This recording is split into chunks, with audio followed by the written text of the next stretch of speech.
पैसे छोड़ के घूमेंगे और कुत्ते को पाल के बेड पे सुलाएंगे।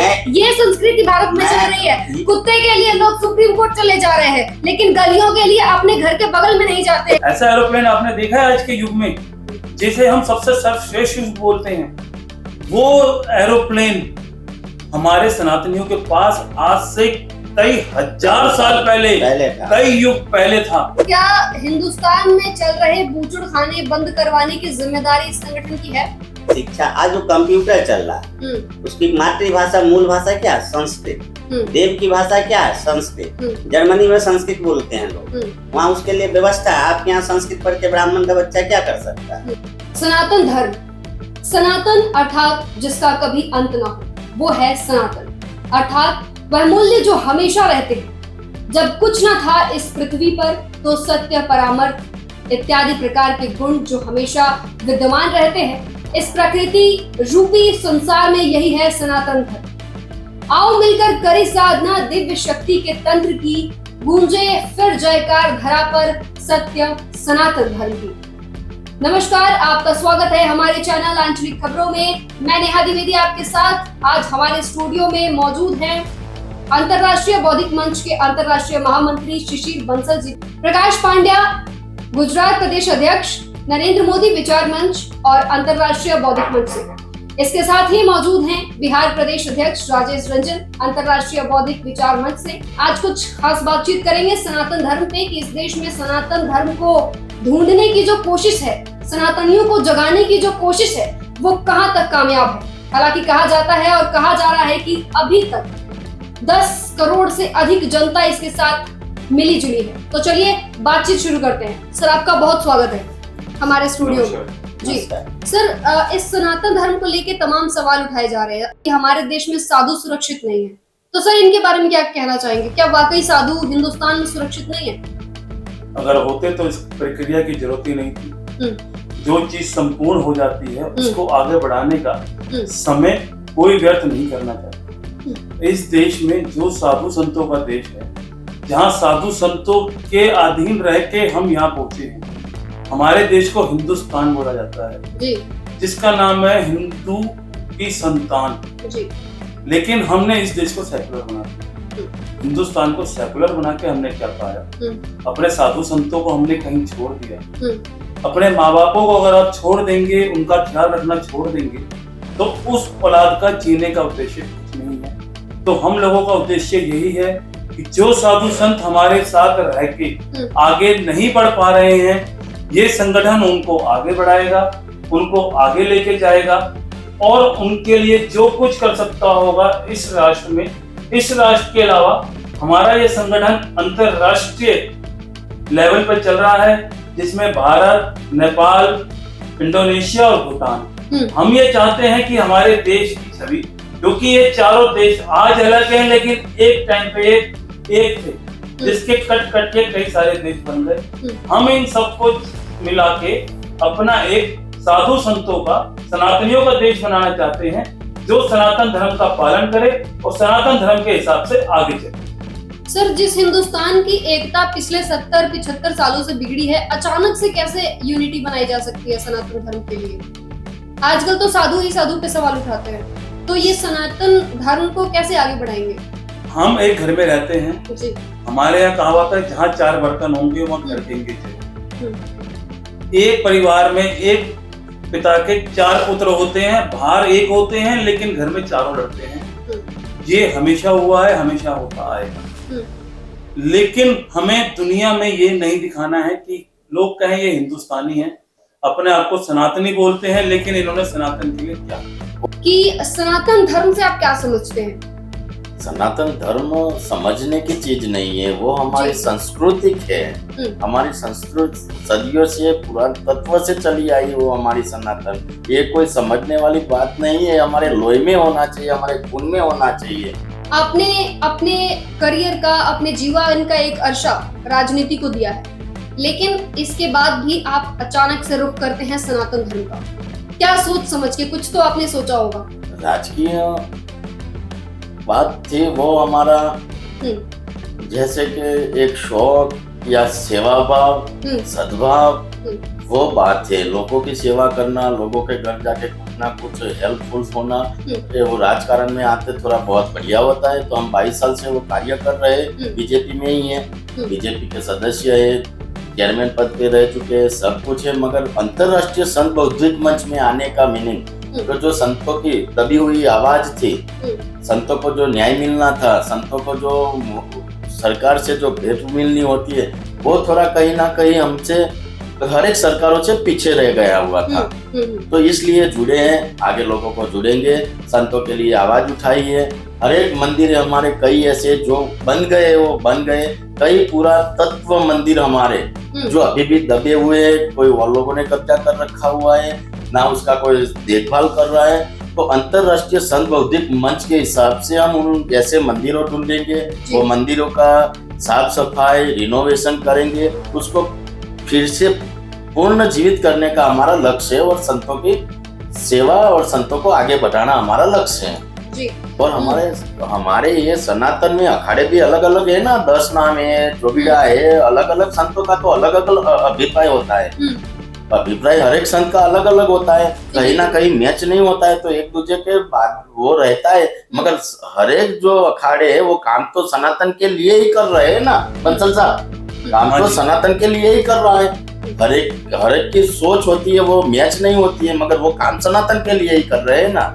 सारे के सारे संत है, कई हमारे वो अखाड़े है, मानो कि एक एग्जाम्पल के रूप में स्वामी नारायण संप्रदाय है, नाथ संप्रदाय है, अखाड़ा संप्रदाय है, नागा संप्रदाय है, वो काम तो सनातन के लिए ही कर रहे हैं। बंसल साहब जी, काम तो सारों का एक ही कह है। रहे हैं हमारे यहाँ गोत्र जाति धर्म सब अलग है, लेकिन सब कुछ है सनातन का। हाँ, सब कुछ। अब जैसे ब्राह्मणों में गोत्र बटे हुए हैं, ऋषियों के पुत्र अलग अलग, ऋषियों के पुत्र अलग अलग गोत्र, बनियों में भी गोत्र बटे हुए हैं, लेकिन है तो वो बनिया ना। ऐसे ही इनमें है, अलग अखाड़े हैं, लेकिन है तो सारे सनातनी है, सारे के सारे काम तो हमें सनातन के लिए हो रहा है। इकट्ठा करना है, हमें अपने देशवासियों को ये समझाना है कि हाँ हम सनातनी हैं, सनातनी ही रहेंगे, हम लोग कहाँ पीछे हट रहे हैं जी। राजेश रंजन जी के पास आएंगे। सर, हमें अपने देश में सनातनियों को समझाना क्यों पड़ रहा है कि आप सनातनी हो? क्योंकि देखिए, ये देश भारत जो है, सनातन का मतलब तो जिसका कोई खंडन नहीं, अखंडित। हम अखंड भारत की कल्पना देख के पूरे देश में काम करते हैं। सनातन में अखंड और प्राचीन विद्या है, धर्म। आज के डेट में हो क्या रहा है कि हम इतने एडवांस होते जा रहे हैं, टेक्नोलॉजी में बढ़े कोई दिक्कत नहीं, लेकिन परंपरा से दूर मत होइए। आज हमें इसलिए जरूरत पड़ रही है कि लोग इसी हिंदुस्तान में कभी हम माता पिता का चरण छूने की शिक्षा देते हैं जी। आज हम पूरे देश में वृद्धाश्रम खोल रहे हैं, और अपने ही घर के परिवार के बड़े लोग समाज के वो अपने माता पिता की सेवा नहीं करके वृद्धाश्रम खोल रहे हैं। आखिर क्यों मजबूरी बन गए? तो इसलिए सनातन में सभी लोगों को जोड़ने की इसलिए आज आवश्यकता है, या उनके सनातन के भाव को जगाने की आवश्यकता है। कल जिसने आपको सम्मान दिया, जन्म दिया, आपका सेवा किया, आप इतने योग्य बने, और आज अपने माता पिता को वृद्धाश्रम में, ये कहाँ से पाश्चात्य संस्कृति आ गई हमारे देश के अंदर? हम भारतीय संस्कृति की बात करते हैं, हम भारतीय धर्म की बात, कभी उसका अध्ययन क्या किया? इसके पीछे कुछ तंत्र का भी है, कई तंत्र है, जो कि हम अपने महापुरुषों का, अपने लोगों का, अपने महापुरुषों का जीवनी को नहीं पढ़ाते हैं। हम क्या पढ़ाते हैं? अमेरिका में ये हो रहा है। अरे हिंदुस्तान में हमारी संस्कृति नहीं कि अमेरिका मेरा सम्मान करता है।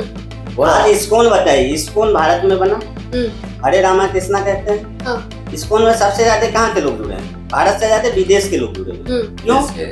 क्योंकि तो वो लोग भी तो कहते हैं कि हम सनातन का प्रचार विदेशों में कर रहे हैं, लेकिन क्यों जुड़े? अगर हमारा धर्म अच्छा है तब तो मेरे से जुड़े ना। हमारा सनातन का प्रचार तो है ही, ये सनातन का प्रचार होना ये एक बात अलग है। प्रचार हम बोल ही नहीं सकते, ये हमारी धार्मिक चीज है, धार्मिक हमारी परिभाषा है, हमारे माइंडों में धार्मिक होना चाहिए। हाँ, तो जो हमारा जो संस्कृति की बात चल रही थी, वो इसमें हमारे बच्चे की जो बात रही है, पहले सनातन तो हमारा था, हर एक घर में, हर एक वर्ण में सेवा पूजा सुबह उठ के शाम को होती ही थी। मगर अभी जो ग्रेजुएशन की स्पीड आई, तो आज मेरा बच्चा हुआ 5 साल का हुआ, तो डायरेक्ट उनको क्या करते हैं मिश्रा जी, इंग्लिश मीडियम में डालते हैं। इंग्लिश मीडियम में हेलो मम्मी हेलो। तो हमारा आध्यात्मिक पे थोड़ा असर हुआ है, तो इंग्लिश मीडियम ने भी थोड़ा किया, कहीं ना कहीं उसका वो पाठ है, असर है जीवन में बच्चों में। तो इसलिए हमें आगे जाके हमें रामायण, महाभारत, गीता, कई ऐसे लेख है, उन लोगों को हमें अंदर जोड़ना है। लेकिन हमारी एक मांग रहेगी केंद्र सरकार से, तो भाई कोई 2-2 पाठ, और एक पाठ आते हैं, चोरों के भी पाठ है, महात्माओं के पाठ है, तो ये गीता का पाठ रख दो, एक महाभारत का पाठ रख दो, ये तो हमारे बच्चों में वो फिर जागृति होगी, रुचि होगी। जैसे पांड्या जी बोल रही है, हमारे यहाँ सिखाया जाता है श्रवण कुमार, जिसने अपने माता पिता को, अंधे माता पिता को कंधे पे ढोके पूरे हिंदुस्तान के दर्शन कराए। हमारे यहाँ जिक्र होता है महर्षि वाल्मीकि का, जो एक उंगली मार डाकू थे, लेकिन उसने उस उंगली मार डाकू को सनातन ने एक महर्षि वाल्मीकि बना दिया, जिसने एक रामायण का लेखन कर दिया। तो हमारे सनातन में इतनी ताकत है, जो किसी को भी किसी भी तरीके से पलट के एक डाकू को भी जब वो महर्षि बना सकता है, तो हम आज ये क्यों नहीं कर सकते। पहले ये होता था हमारे यहाँ चाचा चाची, ताऊ ताई, बुआ फूफा, मामा मामी, मौसी मौसा, अंकल आंटी हमारे समाज के नहीं है वो हमारे। आज हमारे समाज में सिर्फ अंकल आंटी बचे हैं। हमारे समाज में ताऊ ताई, मौसा मौसी, सारे रिश्ते खत्म होते जा रहे हैं।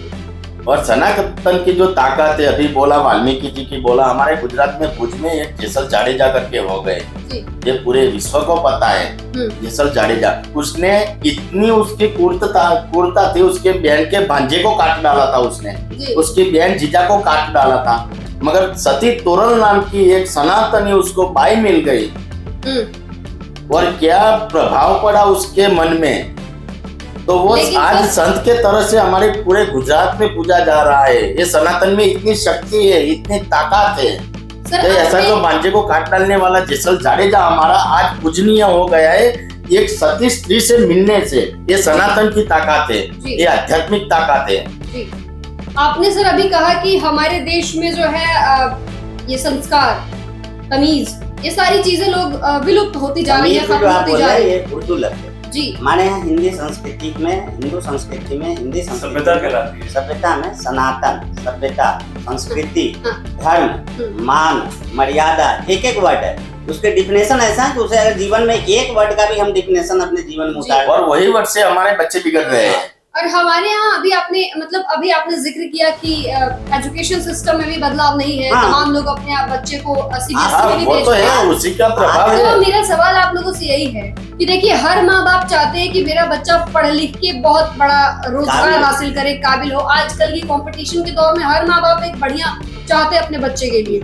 लेकिन सवाल वही आ जाता है कि जब सारे माँ बाप अपने बच्चे को सीबीएसई में भेजते हैं, इवन कि आप लोगों ने भी भेजा होगा अपने बच्चे को सीबीएसई में, गुरुकुल में नहीं भेजा होगा, तो जब हम ही पहल नहीं करेंगे, हमारी यही बात कहनी है गवर्नमेंट से, हमारी यही बात करनी है कि जो इंग्लिश मीडियम में अच्छी स्कूलें, जो सुविधा वहाँ मिल रही है, वो सुविधाएं गुरुकुल में उपलब्ध की जाए। तो अपने आप हमारे बच्चे वहाँ पढ़ेंगे, तो उसको सनातन का भी पाठ मिलेगा, और आगे जीवन में आगे बढ़ने का जो है वो भी पाठ वहाँ मिलेगा, और सनातन का बच्चों में उसका श्रेय जाएगा, और उसका संस्कार का सिंचन होगा सनातन का। तो गुरु हमारी सरकार से यही निम्र विनती है, प्रदेश से या हो या केंद्र सरकार हो, तो भाई गुरुकुलों में वही सारी सुविधा और अच्छे शिक्षक, अच्छे गुरु, और इसमें भी टीचर भी अच्छे ही होने चाहिए, और एक गुरु होना चाहिए कि वो आधे एक पाठ है वो गुरु पढ़ाए बच्चों को। मैं भाई साहब की बात आगे बढ़ाते हुए आपसे सवाल पूछना चाहता हूं,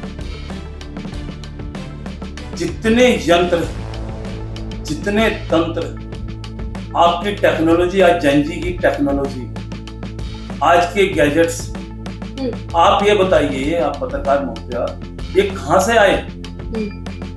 ये सब देन सनातन की है, सनातन की है। आज आप एरोप्लेन में उड़ते हैं, आपने वो एरोप्लेन देखा है जो कभी छोटा और बड़ा हो जाए? 100 लोगों के हिसाब से, 1000 लोगों के हिसाब से, 2 लोगों के हिसाब से, ऐसा एरोप्लेन आपने देखा है आज के युग में, जिसे हम सबसे सर्वश्रेष्ठ युग बोलते हैं? वो एरोप्लेन हमारे सनातनियों के पास आज से कई हजार साल पहले कई युग पहले था। रावण का जो पुष्पक विमान था, उसकी सबसे बड़ी खासियत ये थी, वो 2 लोगों से लेके 2000 लोगों तक एक साथ बैठा सकता था और एक साथ उड़ा सकता था। क्या वो ताकत आज के युग में है? नहीं। आज के साइंस वो में है? सनातन में था। सर, वो तो- और हम वही बोल रहे हैं तो वो जो टेक्नोलॉजी है अभी वो प्राइवेट स्कूलों में है। फिर वही बात पे आता हूँ बंसल साहब, अग्निबाण वो क्या है? वो है हमारे गुरुकुलों में, वो टेक्नोलॉजी हमारे अग्निबाण गुरुकुल में क्या है? अगर वो गुरुकुल में रहता तो मेरा बच्चा गुरुकुल में पढ़ता। आपने अभी कहा कि गुरुकुल में आप क्यों नहीं पढ़ाया? वो टेक्नोलॉजी गुरुकुल में होता तो मेरा बच्चा गुरुकुल में आज पढ़ता। सरकार ने जी मदरसा जी बनाया, जी जी। मदरसा का निर्माण, अल्पसंख्यक आयोग का कल्याण, संस्कृत शिक्षा बोर्ड का बनाया। लेकिन संस्कृत टीचर, संस्कृत शिक्षा, आज जो कंप्यूटर चल रहा है उसकी मातृभाषा मूल भाषा क्या है? संस्कृत। देव की भाषा क्या है? संस्कृत। जर्मनी में संस्कृत बोलते हैं लोग, वहाँ उसके लिए व्यवस्था है। आप यहाँ संस्कृत पढ़ के ब्राह्मण का बच्चा क्या कर सकता है? किसी यूनिवर्सिटी में भी लेक्चरर और प्रोफेसर की नौकरी टीचर के लिए रोड पर घूमेगा, कथावाचक, इससे ज्यादा क्या चाहिए? लेकिन कथावाचक को सम्मान कौन देगा? समाज में हम ही आप देंगे ना, हिंदू परिवार के लोग। कहाँ से लेकिन आए? मेरे कहने का मतलब ये है कि देखिए संस्कृत- तमाम चीजें जो हमारे देश में, गुरुकुल भी है हमारे देश में, गुरुकुल में क्या कहाँ ऐसी है? पर फैसिलिटीज सुविधा नहीं है ना। गुरुकुल में फैसिलिटीज क्या नहीं है? हाँ, आप सुविधा लोग नहीं है ना। CBSE में, आप लोग सीबीएसई मैंने में अभी यही बोला। एक्स्ट्रा एक्टिविटीज करवाते हैं बच्चों को, वहाँ पे एक्स्ट्रा व्यायाम करवाया महोदय, जाता मैं है आपसे एक्टिविटीज के एक तौर बात पे। पूछना चाहता हूँ। सनातन धर्म सर, गुरुकुल में आपके बात कर रही हूँ सवालों का जवाब आपके सवालों में ही है। आपने एक मिनट, संपूर्ण इंग्लिश कहाँ से आई? यूनिवर्सिटी का नाम सुना है? महाराज जी ने भी संस्कृत का जिक्र करा।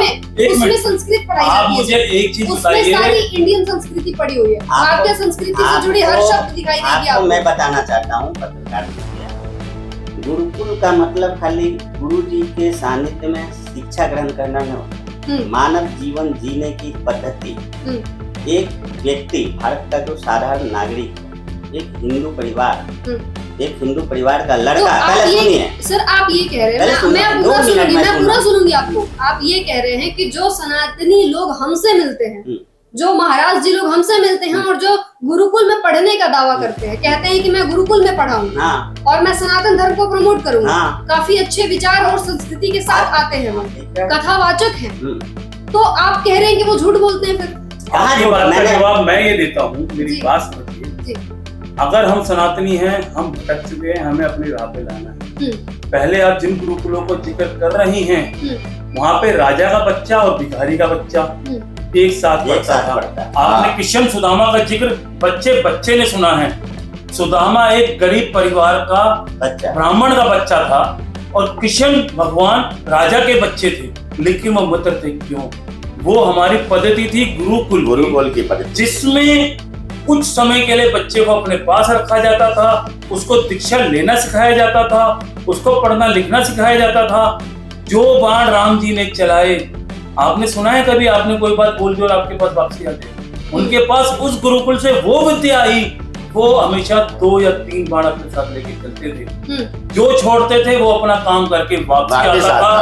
उन्होंने कभी अपने पैकेज में कागज नहीं रखे। वो है गुरुकुल की ताकत, वो है गुरुकुल की ताकत, जहाँ सुदामा और किशन साथ में रह के पढ़े, साथ में रह के सीखा, एक राजा बना, एक ब्राह्मण बना। लेकिन जब तक गुरुकुल में थे, वो साथ थे। ऊंच नीच की ताकत, ऊंच नीच, जाति, वर्ण सब खत्म था। तो सर, मेरा सवाल आपसे रहेगा कि फिर वो जो एकलव्य की कहानी है वो काल्पनिक है? एकलव्य क्या था? एकलव्य द्रोणाचार्य ने जो करा, एकलव्य भी सनातनी था। उन्होंने अपने सनातन धर्म को निभाते हुए, अपनी गुरु दीक्षा को निभाते हुए अपना जीवन खत्म कर दिया। एक धनुधारी का जीवन उसके अंगूठे से होता है, लेकिन हमारे धर्म में सिखाया जाता है, गुरुकुल में सिखाया जाता है, गुरु की वाणी सबसे बड़ी। उन्होंने उनके पास न रहते हुए उनको अपना गुरु माना। उस गुरु ने अपने लालच में उसका अंगूठा ले लिया, लेकिन उसने गुरु विद्या को गुरु के नाम के लिए अपना जीवन उसको दे दिया, अपना अंगूठा काट के और दे दिया। गुरु की कोई लालच भी नहीं थी, लालच भी नहीं थी। कहीं ना कहीं एकलव्य अधर्म के रास्ते पे जाने की सोच रहा था, तब गुरु को शक हुआ, हमारा सनातनी संस्कार पे शक हुआ कि ये भले मेरा मूर्ति रख के मैं मुझसे विद्या सीखा है, मगर कहीं ना कहीं इसका दुरुपयोग हो रहा है या जाने वाला है, तब जाके अंगूठा मांगा था। लेकिन देखिए, ज्यादातर ऐसे गुरु होते हैं जो छुप के भी अगर कोई शिक्षा ले रहा है, सीखना चाहता है, तो उसको अप्रिशिएट किया जाता है, ना कि उससे अंगूठा ही ले ले। खैर, हम अपने आगे बढ़ते हैं। अब आप ये बताएं सर कि कैसे, किस तरह से आप सनातन में लोगों को जोड़ेंगे? ये पहल कहाँ तक गई है अभी तक? हम एक जी 10 लोगों को जोड़े। पहला लक्ष्य। हमारा उद्देश्य सनातन धर्म का प्रचार का मतलब ये नहीं कि हम बड़ा बड़ा भाषा पोस्ट करेंगे, रोड पर हुल्लड़बाजी करेंगे। हमारे हिंदू परिवार में हनुमान चालीसा पढ़ने का किसी को पता नहीं। बहुत कम परिवार बचे हैं, युवा पीढ़ी जिसको हनुमान चालीसा पढ़ने में लाज लगती, माताएं बहनों, ठीक है। हाँ। हम उसे सुबह शाम हनुमान चालीसा पढ़ें। पहला एक विषय। दूसरा विषय क्या है कि जीवन कैसे जीना चाहिए, ये एक पद्धति सनातन सिखा संस्कृति में। ये नहीं कि सुबह से आपको गायत्री मंत्र नहीं आता है, इतने बच्चे को खड़ा कर दो, किसी को तो हनुमान चालीसा सुनाने नहीं आता है, अपने पिता का नाम पूछने को तो अंग्रेजी में बताता है। तो भारत में रहते हो, हिंदी नहीं आती है, संस्कृत नहीं आती है, अंग्रेजी आनी चाहिए। ऐसा नहीं कि मैं अंग्रेज का विरोध कर रहा हूँ, युग के अनुसार सब चीज आना चाहिए, लेकिन अपनी संस्कृति को लेके चलो। ये हमारे माता पिता अभिभावक का भी दायित्व है, स्कूल के भी शिक्षकों की ये जिम्मेदारी होती है, और सरकार भी इस चीज के लिए प्रमोट करती है आगे। तभी तो उर्दुओं के लिए, मुसलमानों के लिए मदरसा है, हिंदुओं के लिए संस्कृत शिक्षा बोर्ड है, लेकिन उससे दूरी क्यों बनाते हैं, तो क्यों पिछड़ रहे हैं? तो इसको जोड़ने के लिए हम चले हैं। हम एक जुड़ेंगे, हम आप 10 को जोड़ेंगे, 10 फिर 10 जोड़ेंगे, जिस तरह से संपूर्ण राष्ट्र जुड़ेगा। और नहीं जोड़ेंगे तो आपको पहलगाम की यात्रा है, पहलगाम में जो भी घटना घटी, जाति पूछ के मारा गया था, धर्म पूछ के मारा गया था। क्या अभी पूछा गया था कि आप भारत के रहने वाले हिंदू हो? मारा कितना। अंत में हमारे प्रधानमंत्री जी को ऑपरेशन सिंदूर देके देश को बचाने का और लोगों को प्रेरणा दिए। जब तक धर्म पर, सनातन पर, हिंदू पर खतरा आएगा, हम ऑपरेशन सिंदूर एक बार नहीं 100 बार करेंगे। उनका पहल ये भी तो था कि हिंदुस्तान में जितनी भी जातियां हैं, अगर उन पे खतरा आएगा तो ऑपरेशन सिंदूर उनके लिए भी है। हाँ तो वो तो है ना, सिर्फ हिंदुओं के लिए थोड़ी था। इंडिया में जो भी है, हिंदुस्तान में जो भी 1000 कम्युनिटी है, वो सबका प्रधानमंत्री है, कोई अकेले कम्युनिटी का प्रधानमंत्री नहीं है मोदी साहब। रंजन जी आपसे एक सवाल रहेगा, आप जिस राज्य से आते हैं, आप बिहार से आते हैं, बिहार में ही आपने देखा होगा कि बिहार की जनता कुर्मी में, यादव में और तमाम जातियों में बटी हुई है। ठीक है, जातीय जनगणना तो क्या ये सनातन नहीं है? मेरा कहना जाति अलग है, लेकिन सब जाति मिला के क्या है हिंदुस्तान की हिंदू जाति। तो ये बटे पहला तो वर्ण व्यवस्था तो धर्म में है, धर्म आप जैसा कीजिए वैसा धर्म होता है।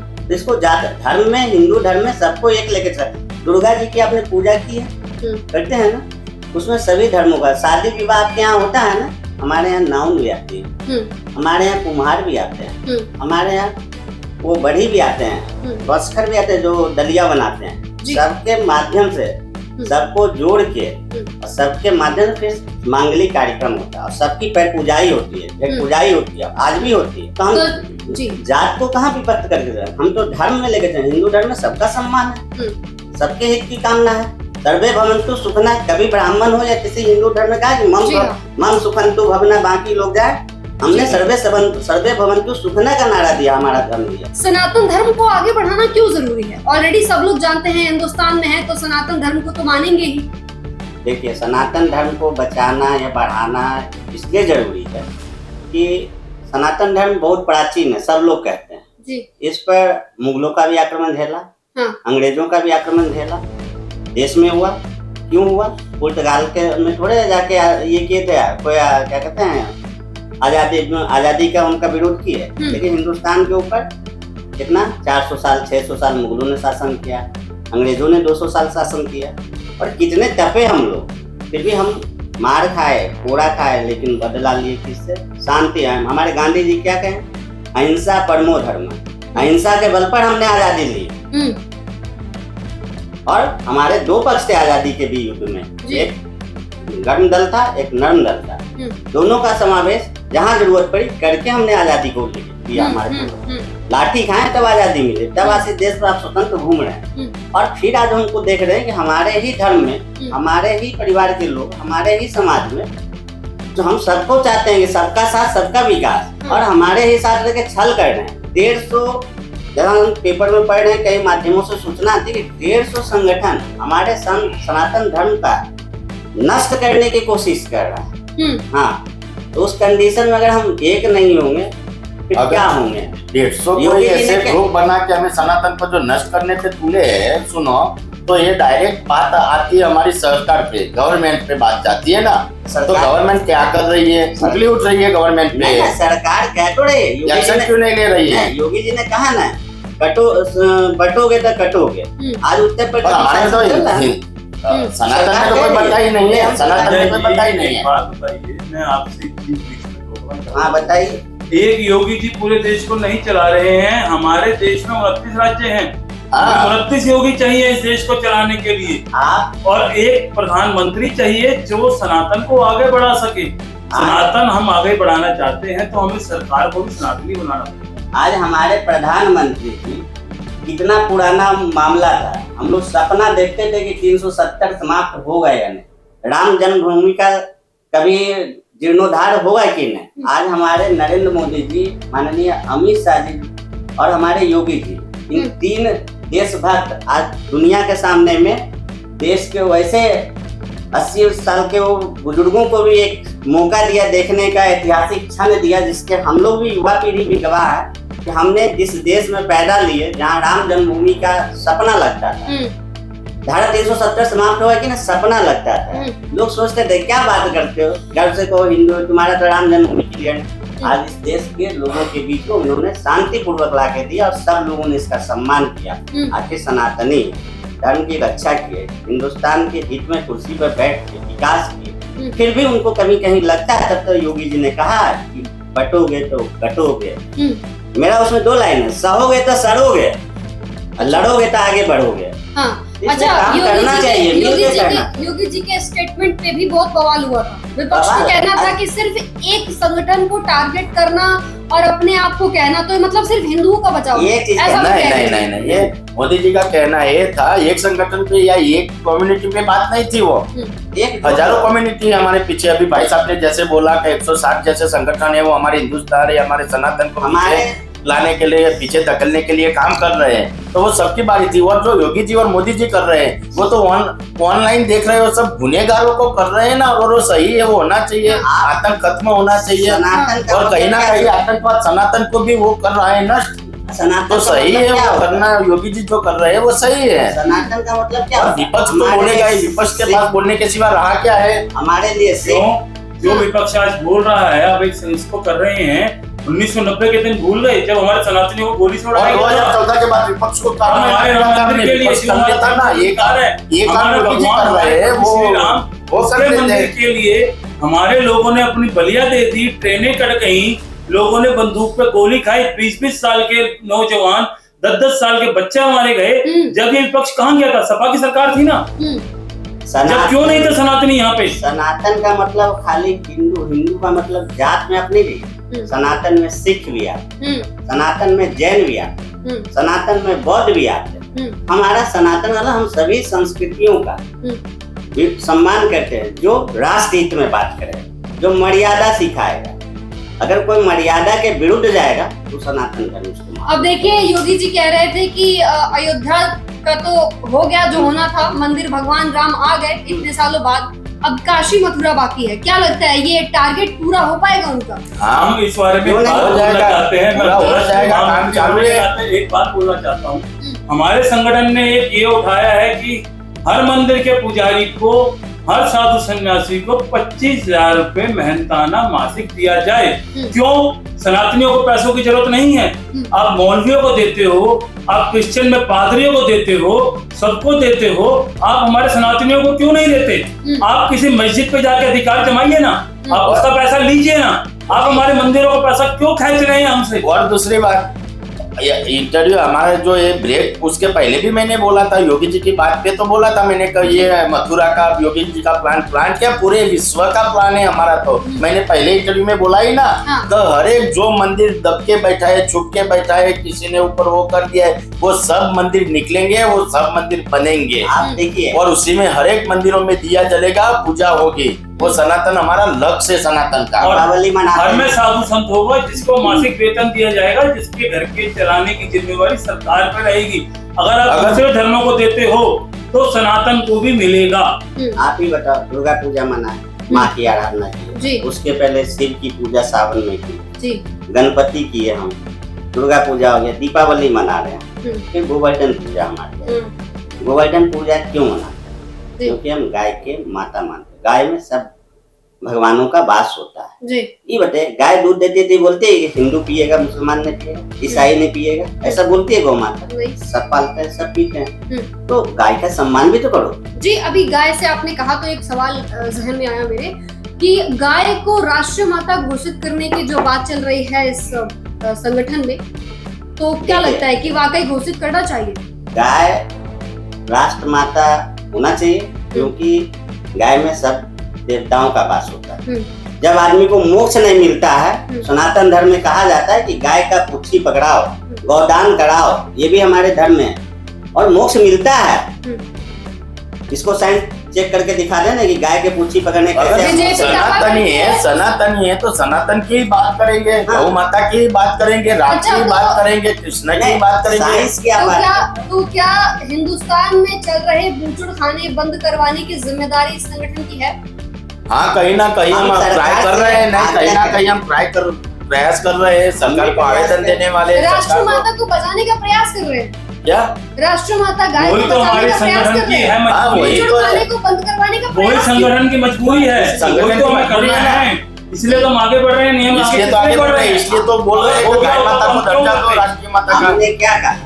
हमारे धर्म में, जी हमारे देश में, हमारे संस्कृति में जो बच्चे को जन्म देती है माता, उसको भी हम पैर छूते हैं और बुढ़ापे तक साथ में रखते हैं। क्यों रखते हैं? क्यों मेरे माता पिता जन्मदाता। गाय हमारी अमूल्य धरोहर है, अमृत देती है, दूध नहीं देती। अमृत देती है। इसीलिए वो गाय गलियों में भटकती हुई मिलती है मुझे।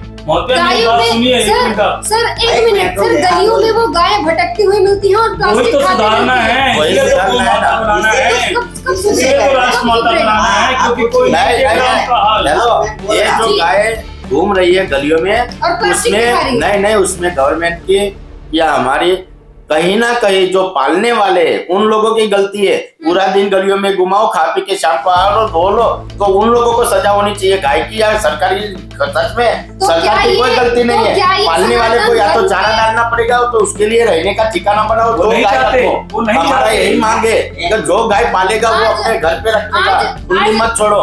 आज दर्शकों से भी कहना चाहूंगी, आप लोगों से भी कहना चाहूंगी, देश के गली गली, हिंदुस्तान के गली गली में अनेकों सनातन धर्म के ठेकेदार मिलेंगे आपको, लेकिन वही गाय को ऐसे छोड़ के घूमेंगे और कुत्ते को पाल के बेड पे सुलाएंगे। ये संस्कृति भारत में चल रही है। कुत्ते के लिए लोग सुप्रीम कोर्ट चले जा रहे हैं, लेकिन गलियों के लिए अपने घर के बगल में नहीं जाते हैं। गाय के लिए भी हम सुप्रीम कोर्ट पे गए हुए हैं, अभी चालू है फाइल हमारी, चालू है। उसकी बात सिर्फ जहन में आई ही नहीं हमारे, गली तक ही रह गई है। नहीं, इसमें मैंने बोला ना, ये गलती जो गाय बाहर घूम रही है गलियों में, वो गलती गवर्नमेंट की नहीं है। यहाँ जो मानो कि एक गाय मेरी है एग्जाम्पल, अब मैंने क्या किया, सुबह 8 बजे छोड़ दिया, गलियों में गाय कूड़ा कचरा खाया, शाम को लाके बांध दिया, धो दिया, और तो ये गलती हमारी है। और गाय का दूध तो ऐसे अमृत एक कानून बना, ह्यूमन बॉडी के लिए भी तो नुकसान है। जो गाय माता की दूध को आप क्या कहते हैं, हम गौ माता को, गो को राष्ट्र माता क्यों बनाना चाहते हैं? इसलिए एक मिनट रुकिए, आप दूध किस किस का पीते हैं? मैं आपसे सवाल पूछता हूँ। बकरी का, गाय का, भैंस का, सबका दूध पीते हैं। और उसके अलावा, दूध के अलावा उनका और किस चीज का सेवन करते हैं? मुझे गलियों में भैंस मेरी मौतिया, आप एक बात बताइए, मौतिया आप मुझे एक बात बताइए, मेरे को आप एक बात बताइए, आप किस जानवर का मूत्र विसर्जन कर सकते हैं? गाय का। भैंस का कर सकते हैं? नहीं। किसका आप गोबर को आप ग्रहण कर सकते हैं? बताइए आप मुझे। गाय। गौमूत्र के सेवन एक मिनट, गोमूत्र किसी और जानवर का नहीं पी सकते, गोबर किसी और जानवर का नहीं खा सकते। आपको बीमारी है। गाय के शरीर के हर हिस्से में एक देवी देवता पदार्थ है, 36 कोटि देवी देवता। इसीलिए सवाल उठाया जा रहा है कि जब गाय को राष्ट्र माता बनाना ही है, तो ये बात नेशनल लेवल पर क्यों नहीं जा रही है?